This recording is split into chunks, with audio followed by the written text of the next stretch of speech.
Bonjour à toutes et à tous, j'espère vous retrouver en pleine forme. Dans cette séance, je vais partager avec vous, chers étudiants et étudiantes de la deuxième année baccalauréat, un exercice en chimie, de la matière chimie. Bien sûr, c'est un problème global qui comporte certaines questions plus ou moins difficiles, mais qu'il faut bien sûr se concentrer sur pour répondre à ces questions-là, il faut avoir un bagage, bien sûr, sur ce que vous avez vu en cours. Alors, voilà, toutes les données sont mesurées, bien sont faites à 25 degrés. On vous donne la masse volumique de l'eau, on la masse molaire du chlorure d'hydrogène. Voilà, le produit ionique, la constante d'acidité du couple NH4 plus NH3, la constante d'acidité du couple NH3OH plus NH2OH, voilà la constante d'acidité. Voilà, premièrement, on va s'intéresser, parce que ça fait deux parties, je pense. Donc, on va répondre à les questions de cette première partie, puis on passe à la seconde partie. Donc, voilà, réparation de l'acide chlorhydrique. On prépare une solution SA d'acide chlorhydrique de concentration Ca 0,015 mol par litre en diluant une solution commerciale de cet acide de concentration C0 et de densité par rapport à l'eau égale à 1,15. Le pourcentage massique de l'acide dans cette solution est P, 37%. Première question montre que l'expression de la quantité de matière de l'acide HCl dans un volume V de la solution commerciale est, voilà, son expression. P rho VD sur la masse molaire de HCl. Vérifiez que C0 égale à 11,6. Calculez le volume de la solution commerciale qu'on peut prendre pour préparer 1 litre de la solution ASA. Et voilà, on va maintenant passer à la deuxième question. Alors, je vais y répondre, en tout cas pour ne pas perdre assez de temps. Essayez de stopper la vidéo pour scanner ce sujet-là, puis répondre, et après, on va passer à la réponse. Alors, pour la première question, c'est une question très intéressante qui concerne la détermination du nombre de moles de HCl. Alors là, vous savez bien sûr que le nombre de moles, d'après sa définition, le nombre de moles de HCl, c'est quoi? C'est la masse de l'acide, bien sûr, je vais mettre en la masse de l'acide sur la masse molaire de l'acide en question. D'autre part, vous savez que la densité, c'est la masse d'un volume V de HCl sur la masse du même volume d'eau, parce que cette densité elle est donnée par rapport à l'eau. D'autre part, vous savez que la masse volumique de l'eau, c'est la masse de l'eau sur le volume. Autrement dit, la densité, donc, c'est la masse, on a dit, c'est la masse d'un volume de HCl, c'est la masse d'un volume V d'HCl sur la masse d'eau du même volume. Or, la masse d'eau n'est autre que ρ V. Alors de là, je peux tirer la masse d'un volume V d'HCl n'est autre que D ρ fois V. Alors là, je vais réserver cette expression parce que je vais l'utiliser après. D'autre part, vous savez que le pourcentage massique, ça concerne quoi? Ça concerne, il est relatif par rapport à 100 grammes de la solution. Autrement dit, lorsqu'on vous dit, voilà, il est 37%, ça veut dire que dans 100 grammes de la solution d'HCl, vous avez 37 grammes d'acide. Alors là, pour 100 grammes, j'ai un pourcentage P. Alors pour moi, ce qui me concerne, quelle sera la masse d'acide qui correspond au volume que j'ai? Si j'ai un volume V, je sais que la masse de ce volume-là est égale à D ρ V. Alors là, je peux tirer que la masse d'acide, c'est égal à quoi? Est égal à P fois D ρ V. Donc, d'où le nombre de HCl, c'est la masse de l'acide sur la masse molaire de HCl, c'est-à-dire c'est P D ρ V sur la masse molaire de HCl. Voilà la réponse à cette question. On a bien montré que le nombre de moles, eh bien, son expression est la même que celle donnée ci-dessus. Alors, pour vérifier que C0 égale à 11,6, il suffit tout simplement de faire votre application numérique. Vous avez P, c'est 0,36%, c'est-à-dire 0,36, que je multiplie par la densité, c'est 1,15, que je multiplie par ρ, c'est 1 gramme par centimètre cubique, je multiplie par le volume en question, c'est-à-dire je considère le volume 1 litre, c'est-à-dire 1000 centimètres cubiques, que je dois diviser par la masse molaire 36,5, ce qui bien donne 11,6 mol par litre. Voilà.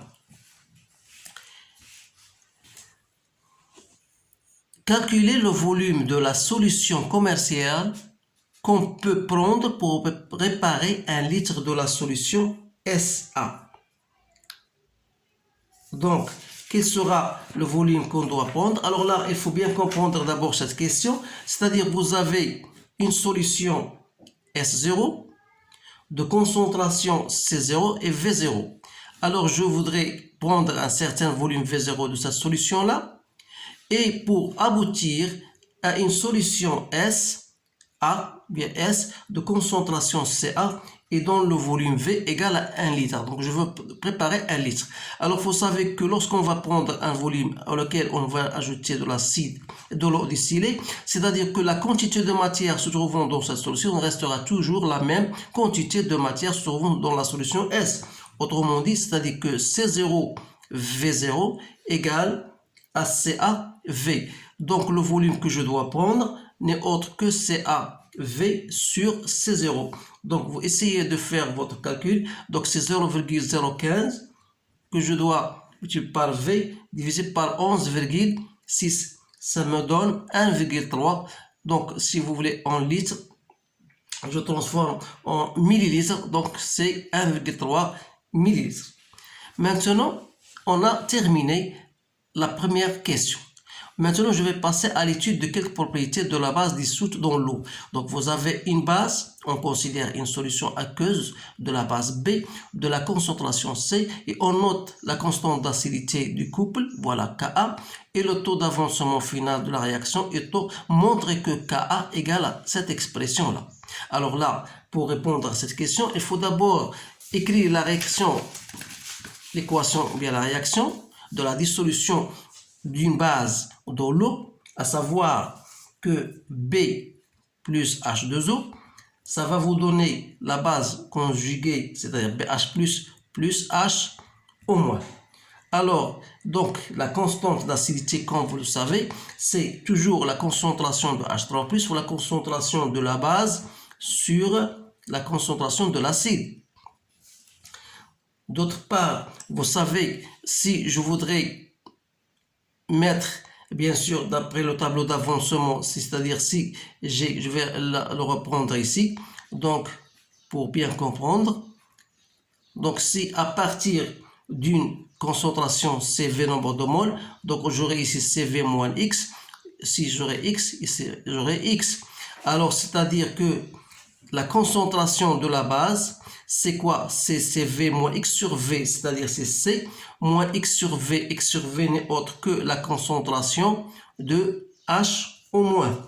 C'est-à-dire que d'après la relation de taux, c'est la concentration de H au moins fois V sur CV. Donc voilà, sur C. C'est-à-dire que H au moins n'est autre que C fois taux. Donc, ou bien C 1 moins taux. D'une part. Vous savez donc que H au moins, je vous dis, c'est toujours égal à C taux d'après cette relation-là. D'où ça va me permettre de déterminer l'expression de Ka. Donc, c'est H3 au plus fois la concentration de B qui est égale, on a dit C1 moins taux, que je divise par H au moins. Or, H au moins, c'est C taux parce que BH+, la concentration de BH+ égale la concentration de H au moins.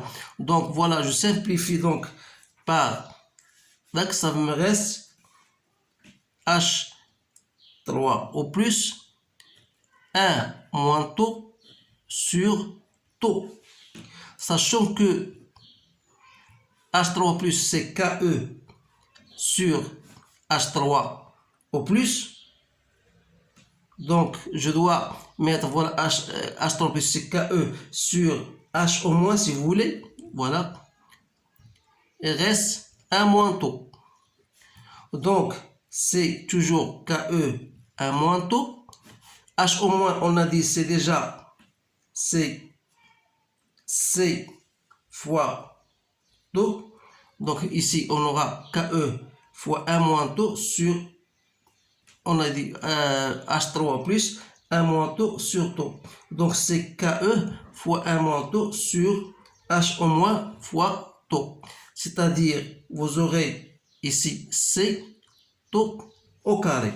Ou bien, je peux l'écrire comme étant, voilà, KE sur C, un moins taux sur taux au carré. Voilà l'expression de K. C'est bien ça. Donc, c'est bien ça. Donc, c'est exactement H3 plus. Donc, c'est bien ça. Donc, je passe à l'autre question. B, on mesure. Voilà. On mesure le pH1 de la solution S1 de l'ammoniac et pH2 de la solution S2 d'hydroxylamine NH2OH, de même concentration. Donc, ils ont la même concentration, 10-2 moles. On trouve pH1 et pH2. Alors, première question, calculer les taux d'avancement successivement des réactions de l'ammoniac et de NH2OH avec l'eau. Donc, tout simplement, d'après la relation de taux, on a dit c'est H au moins sur C pour une base. Donc, c'est KE sur C H3 ou plus. Donc ça, c'est pour la solution S1 et taux 2 pour la solution S2. Donc, comme étant KE, c'est KE, voilà, sur C fois 10 moins pH1. Donc, je peux mettre écrit 10 pH1 moins KE, c'est 14 sur C. De la même manière, taux 2 sera égal à 10 à la puissance pH2 moins 14 sur C. Donc, il suffit de faire votre application numérique. Ici, on a pH2 égal à 9 moins 14 sur 10 moins 2 parce qu'ils ont la même concentration. Donc, 10 moins 3. Alors ici, vous allez faire votre calcul. J'ai trouvé 0,039 parce que pH1 égale à 10,6. Voilà l'expression de taux 1 et de calculer maintenant la valeur de chacune des constantes pKa1 et pKa2. Alors, ici, vous savez que Ka1, on a dit c'est quoi? C'est KE sur C, 1 moins taux 1 sur taux 1 au carré. C'est-à-dire, c'est 10 à la puissance moins 14 sur 10 moins 2. Il suffit de remplacer taux 1 par sa valeur sur 0,039 au carré. Donc, j'ai trouvé, c'est bien, 6,3, 10 moins 10. Voilà Ka1. De la même manière, Ka2, il suffit de remplacer ici taux 1 par taux 2. Vous allez trouver 10 moins 6. Donc, ce qui me permet de déterminer pKa1 égale à moins log de K1. Donc, c'est 9,2. Et pKa2, j'ai trouvé égal à 6. C'est bien ça. Donc, c'est bien ça, oui. Donc, je vais maintenant passer à la deuxième partie. Voilà la deuxième partie. Il s'agit de titrage acido-basique d'une solution diluée d'ammoniac. Donc, c'est un sujet vraiment qui est intéressant, qui comporte la majorité des questions qui sont en lien avec les transformations acido-basiques et de même pour le titrage. Donc, pour déterminer la concentration CB d'une solution commerciale, concentré de concentration CB d'une solution commerciale concentrée d'ammoniac, on utilise le titrage acido-basique. On prépare par dilution une solution S de concentration C'Cb sur D. C'est-à-dire, on va faire, donc il suffit de faire d'abord un mode expérimental, c'est-à-dire on essaie ici de doser une solution basique d'ammoniac dont le volume égale à 20 ml et de concentration C' qui est égale à Cb sur 1000. C'est-à-dire on a dilué, si vous voulez, cette solution 1000 fois. Alors, donc on la dose par une solution d'acide H3O+, de concentration Ca 0,015 mol par litre et dans le volume VAE à l'équivalence qu'on va déterminer à partir de notre figure. Alors, première question, donc écrire l'équation de la réaction de dosage. Donc à partir de cette expérience, ou bien de ce schéma que j'ai expliqué, donc vous avez de l'ammoniac qu'on a dosé en utilisant H3O+. Donc d'après la réaction acido-basique, donc NH3 va capter un proton, donc il va se transformer en NH4+, donc il me reste H2O. Alors là, voilà, c'est la réaction de dosage. Maintenant, question B, en utilisant, voilà, on vous dit voilà, en utilisant la valeur du pH pour un volume VA. Pour un volume VA égale à 5 ml. C'est-à-dire on a versé 5 ml de la solution acide. Alors, la première remarque, c'est que ce volume A versé égale à 5 ml, il est inférieur au volume à l'équivalence. Alors, en utilisant le pH pour un volume versé, c'est-à-dire que pour un volume V égale à 5 ml, je dois alors déterminer la valeur du pH correspondante d'après le graphique. Donc, je vois que le pH égale à 9,5, c'est-à-dire que pour VA égale à 5 ml, donc j'ai le pH égal à 9,5. Donc, quelle est la question posée? Calculer le taux d'avancement final de la réaction du dosage. Alors ça, c'est une question très intéressante. Pour déterminer le taux final, vous utilisez toujours la simple relation Cx final sur X max. Mais sans oublier bien sûr que puisque VA égale à 5000 est inférieur à VAE, ça veut dire que X max, c'est-à-dire le produit qui va se disparaître en premier, d'après cette réaction-là, pour vous expliquer plus en détail, je vais utiliser bien sûr un tableau d'avancement. Voilà, NH3 plus H3O+, donne NH4+, plus H2O. C'est-à-dire à partir d'un nombre de moles C'V, ici CaVa, donc j'aurai ici C' moins X, CaVa moins X, XX. Donc C'V moins X final, CaVa moins X final, X final, X final. Donc, puisque je vous ai dit que VA égale à 5 ml est inférieur au volume de l'équivalence, cela veut dire que le produit qui va disparaître en premier lieu, c'est H3O+, c'est-à-dire que X final, X maximal sera égal à CaVa. D'une part, d'autre part, le nombre de H3O+, voilà, égal à quoi? Est égal à CaVa moins X final. C'est-à-dire que X final égale à CaVa moins le nombre de H3O+, à l'état final. Donc, je continue. Donc, X final, c'est CaVa moins. Le nombre de H3O+ final n'est autre que la concentration de H3O+, fois le volume qui est le volume total, c'est-à-dire VA plus VB. Alors là, donc taux final, c'est tout ce X final sur X max. Je divise toujours par CaVa, il me reste 1, moins H3O+, c'est 10 moins pH, je la fais directement, que je divise par CA, VA. Donc, je divise d'abord par CA et je fais entrer VA plus VB, je vais entrer VA. Donc, ça me donne 1 moins 10 moins pH sur CA. Il me reste 1 plus VB sur VA.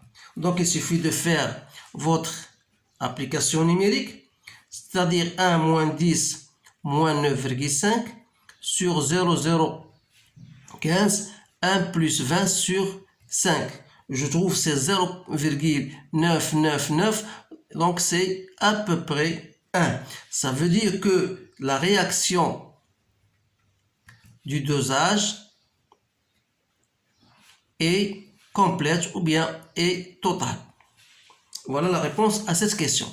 Donc, il me reste une simple question, déterminer le volume VAE. Alors là, vous savez bien sûr la méthode qu'il faut suivre pour déterminer le PHE et le VAE. Donc, il faut d'abord trouver le milieu. Donc, à partir de ces deux tangentes-là, vous devez tracer une droite perpendiculaire à ces deux et vous trouvez le milieu et vous faites bien sûr passer la droite qui sera parallèle aux deux autres pour faire cette intersection avec la courbe qui va vous donner bien sûr le volume à l'équivalence et le pH à l'équivalence.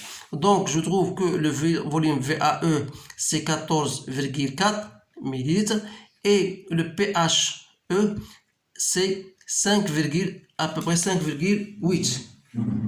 Donc d'où là, je peux déterminer la concentration C' n'est autre que CA VAE sur VB. Donc 0,015 que je multiplie par 14,4 et je divise par 20. Je trouve 0,01 mol par litre. Alors, pour en déduire CB, donc CB c'est quoi? C'est 1000 fois C' d'après cette relation-là. Donc, il suffit de multiplier par, donc ça me donne 10 mol par litre. Voilà la réponse à cette question. Donc la dernière question, quel indicateur doit-on choisir parmi les trois proposés dans ce tableau-là? Alors là, tout simplement à partir de la pH à l'équivalence qui égale à 5,8, je remarque que cette valeur-là, il appartient à la zone de virage concernant le rouge du méthyle. Alors je peux dire automatiquement que l'indicateur, donc l'indicateur qu'on doit choisir est le rouge de méthyle. Alors pour confirmer cela ou bien pour dire pourquoi, il suffit de dire que le PHE intervient ou bien il est parmi l'intervalle, il se trouve appartenir à l'intervalle de zone de virage considérée ou bien correspondante au rouge de méthyle. Donc voilà la réponse à ce sujet-là, donc que je trouve assez important. Donc essayez bien de le refaire, bien sûr, pour bien sûr maîtriser ces différentes notions parce que ce sont les notions qui sont très importantes et dont les élèves bien sûr trouvent certaines difficultés pour y répondre. Alors je vous remercie de votre attention et je vous dis à bientôt.